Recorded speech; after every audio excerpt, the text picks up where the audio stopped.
Hello everyone, welcome to Ami walk. അങ്ങനെ Saturday night ഞങ്ങൾ family ആയിട്ടൊന്ന് പുറത്തിറങ്ങിയിരിക്കുകയാണ് വേറെ ഒന്നിനുള്ള ഫുഡ് കഴിക്കാൻ വേണ്ടിയിട്ട്. അപ്പോൾ നമ്മൾ സ്ഥിരം പോകുന്ന മലയാളി റെസ്റ്റോറൻറ്റ്സിന്, കേരള സ്റ്റൈലുള്ള റെസ്റ്റോറൻറ്റ്സിലൊന്നും പോകണ്ട എന്നുള്ളൊരു തീരുമാനത്തിൽ വെറൈറ്റി ആയിട്ട് എവിടെയെങ്കിലും പോകാമെന്ന് വിചാരിച്ചിട്ട് നമ്മൾ ഇന്ന് എത്തിയിരിക്കുന്നത് അൽഫനാർ റെസ്റ്റോറൻറ്റിലാണ്. ഇത് നമ്മുടെ സുഖ സഫ്രാൻ്റെ അടുത്തായിട്ട് വരും, അത് ജിം ഏരിയയിലാണ്. അപ്പം ഈ റെസ്റ്റോറൻറ്റ് പ്രത്യേകത എന്ന് പറയുമ്പോൾ നിങ്ങൾക്ക് കയറി ചെല്ലുമ്പോൾ തന്നെ കാണാമല്ലോ, കണ്ടോ അവരൊരു UAE തനിമ നിലനിർത്തുന്ന ഒരു കൈൻഡ് റെസ്റ്റോറൻറ്റാണ്. ഇതാ ഒരു ഒട്ടകം വഴിയിലിരിക്കുന്നുണ്ട്. അതുകൂടാതെ കുഞ്ഞു കുഞ്ഞു അനിമൽസിന് മിനിച്ചറൊക്കെ ഇവർ ഉണ്ടാക്കി വെച്ചിട്ടുണ്ട്. അവിടെ ഒരു അറബി ചേട്ടനും ചേച്ചിയും ഇരുന്നിട്ട് എന്തോ ചെയ്യുന്നുണ്ട്, മീൻ പിടിക്കുക വർക്കൊക്കെയാണ് അവർ ചെയ്യുന്നത്. പിന്നെ ഇതുപോലെ പുറത്തിരുന്ന് കഴിക്കാൻ വേണ്ടിയിട്ട് കുഞ്ഞു കുഞ്ഞു ഹട്ടുകളും ടേബിളും ചെയർസൊക്കെ കാണാം. ഈ ഒരു ഹട്ടിൻ്റെ മുകളിൽ കണ്ടില്ലേ ഒരു കോഴി ബാബ ഇരിക്കുന്നുണ്ട്.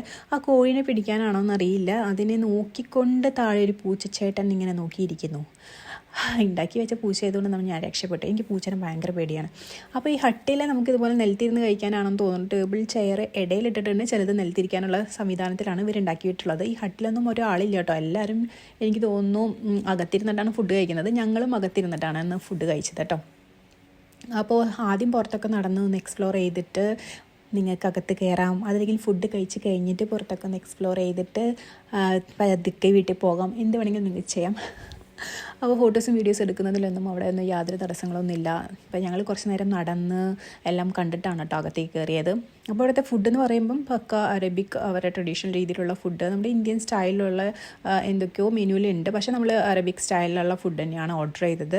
ലഹ്മ എന്നൊക്കെ പറഞ്ഞിട്ടുള്ള ഒരു മട്ടൻ്റെ ഒരു വിഭവമാണ് നമ്മൾ ഓർഡർ ചെയ്തത്. അതുകൂടാണ്ട് ഒരു മിക്സഡ് ഗ്രില്ലും ഓർഡർ ചെയ്തിരുന്നു. പിന്നെ അവരുടെ ഡെസേർട്ട് എന്ന് പറയുമ്പോൾ സൂപ്പർ ടേസ്റ്റ് ആയിരുന്നു കേട്ടോ. ഡെസേർട്ട് എനിക്ക് ഭയങ്കര ഇഷ്ടപ്പെട്ടു. ചോക്ലേറ്റ് ബ്രൗണി വിത്ത് ഐസ്ക്രീമാണ് ഓർഡർ ചെയ്തെങ്കിലും പക്ഷേ ഇത് ചോക്ലേറ്റ് ലാവ പോലെ അടിപൊളി ടേസ്റ്റ് ആയിരുന്നു. പിന്നെ അവരുടെ ലുക്കൈമത്തും സൂപ്പർ ടേസ്റ്റ് ആയിരുന്നു. ലുക്കൈമത്തൊക്കെ ശരിക്കും ഇവരെ നമുക്ക് ഈ ഇതുപോലെയുള്ള അറബിക് ഷോപ്പിൽ നിന്ന് തന്നെ വന്ന് വാങ്ങിക്കട്ടെ, എന്നാലാണ് അതിൻ്റെ പക്ക ടേസ്റ്റ് നമുക്ക് കിട്ടത്തുള്ളൂ. അടിപൊളിയായിരുന്നു എന്തായാലും. എനിക്ക് ഇവിടുത്തെ ഒരു ആംബിയൻസ് ഭയങ്കരമായിട്ട് ഇഷ്ടപ്പെട്ടു. അവിടെ നടന്ന് കണ്ടിട്ട് എനിക്ക് മതിയാവുന്നുണ്ടായിരുന്നില്ല. ഈ ഹോട്ടലിൻ്റെ ഉള്ളിൽ കയറി കഴിഞ്ഞാൽ ഇരിക്കാനുള്ള സാധാരണ ഒരു ഡൈനിങ് ഏരിയ ഉണ്ട്. അതുകൂടാതെ പ്രൈവറ്റ് റൂമുകൾ പോലെ ഒത്തിരി കുഞ്ഞു കുഞ്ഞു റൂംസുകളും ഉണ്ട് കേട്ടോ. നമുക്ക് വേണമെങ്കിൽ അതുപോലെ റൂമിൻ്റെ ഉള്ളിലിരുന്ന് കഴിക്കാം. അപ്സ്റ്റെയറിലും ഇതുപോലെ കുഞ്ഞു കുഞ്ഞു റൂംസൊക്കെ അവൈലബിൾ ആണ്. താഴെ തന്നെ സ്പേസ് ഉള്ളതുകൊണ്ട് നമ്മൾ താഴെ ഇരുന്നിട്ടാണ് ഫുഡ് കഴിച്ചത് കേട്ടോ. അപ്പോൾ ഫുഡിൻ്റെ കാര്യം പറയുവാണെങ്കിൽ നല്ല അടിപൊളി ടേസ്റ്റാണ്. ടേസ്റ്റിൻ്റെ കാര്യത്തിലൊന്നും ഒരു കോംപ്രമൈസ് ഇല്ല, അടിപൊളി ടേസ്റ്റായിരുന്നു. എനിക്ക് ഭയങ്കരമായിട്ട് ഇഷ്ടപ്പെട്ടു. പ്രത്യേകിച്ച് ഞാൻ പറഞ്ഞല്ലോ ഡെസേർട്ടാണ് എനിക്ക് കൂടുതലായിട്ട് ഇഷ്ടപ്പെട്ടത്. നമ്മൾ ഫുഡ് കഴിക്കാനിരിക്കുന്ന എൻ്റെ ടേബിളിൻ്റെ അടുത്തായിട്ട് ഒരു ട്രീ ഉണ്ടാക്കി വെച്ചിട്ടുണ്ട്. ആ ട്രീക്ക് അത് ഉണ്ടാക്കിയതാണെന്ന് തോന്നാത്ത രീതിയിൽ അത്രയും ഒരു ഒറിജിനാലിറ്റി ആയിരുന്നു കേട്ടോ. ആ ട്രീൻ്റെ അടിയിലൊരു പൈപ്പും പിന്നെ തൊട്ടടുത്ത് ഒരു ഭരണിയിൽ വെള്ളമൊക്കെ നിറച്ച് വെച്ചിട്ടുണ്ടായിരുന്നു. അപ്പോൾ ഇവിടെ ഫുഡ് സെർവ് ചെയ്യാൻ വരുന്ന ആൾക്കാരും ഇവിടുത്തെ ട്രഡീഷണൽ ഡ്രസ്സൊക്കെ ഇട്ടിട്ട് അതിന് വരെ അവരൊരു ട്രഡീഷണൽ ടച്ച് കൊടുത്തിട്ടുണ്ടെന്നുള്ളതാണ്. പിന്നെ ഫുഡിൻ്റെ കാര്യം ഞാൻ നേരത്തെ പറഞ്ഞ പോലെ അടിപൊളി നല്ല സൂപ്പർ ടേസ്റ്റായിരുന്നു. ടേസ്റ്റിൻ്റെ കാര്യത്തിലൊന്നും ഒരു കോംപ്രമൈസ് ഉണ്ടായിരുന്നില്ല.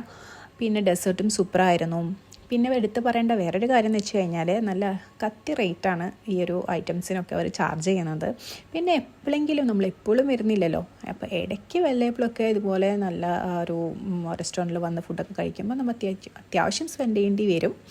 അപ്പോൾ ഇടയ്ക്കൊക്കെ വല്ലപ്പോഴൊക്കെ വന്ന് കയറി ഫുഡ് കഴിക്കാനായിട്ട് ഇതൊരു നല്ല പ്ലേസായിട്ട് എനിക്ക് തോന്നി. അപ്പോൾ നമ്മളിങ്ങനെ UAE നിൽക്കുമ്പോഴത്തേനും ഇടയ്ക്ക് ഇതുപോലെയുള്ള റെസ്റ്റോറൻറ്റിലൊക്കെ ഒന്ന് കയറണ്ടേ. അപ്പോൾ ഈ റെസ്റ്റോറൻറ്റിനോട് ചേർന്നിട്ട് ചെറിയൊരു പാർട്ടി ഹാളും കൂടി ഉണ്ട് കേട്ടോ. അപ്പം ആരുടെയെങ്കിലും ബർത്ത്ഡേ പാർട്ടീസൊക്കെ വരുമ്പോഴത്തേനും വെറൈറ്റി ആയിട്ടുള്ള ഫുഡും സ്ഥലമൊക്കെ നോക്കുന്നുണ്ടെങ്കിൽ ഇതൊരു നല്ല ഓപ്ഷനാണ്. പക്ഷേ റേറ്റിൻ്റെ കാര്യം മാത്രം ഒന്ന് നിങ്ങൾ മൈൻഡിൽ വെച്ചേക്കാം.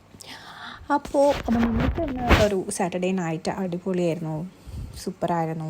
ഇവിടുത്തെ ആംബിയൻസും ഇതൊക്കെ കണ്ട് മനസ്സ് നിറഞ്ഞു, വയറും നിറഞ്ഞു. ഒരു ഹാപ്പി ഡേ ആയിരുന്നു. അപ്പോൾ ഇതുവരെ കണ്ട എല്ലാവർക്കും താങ്ക് യു ഫോർ വാച്ചിങ്.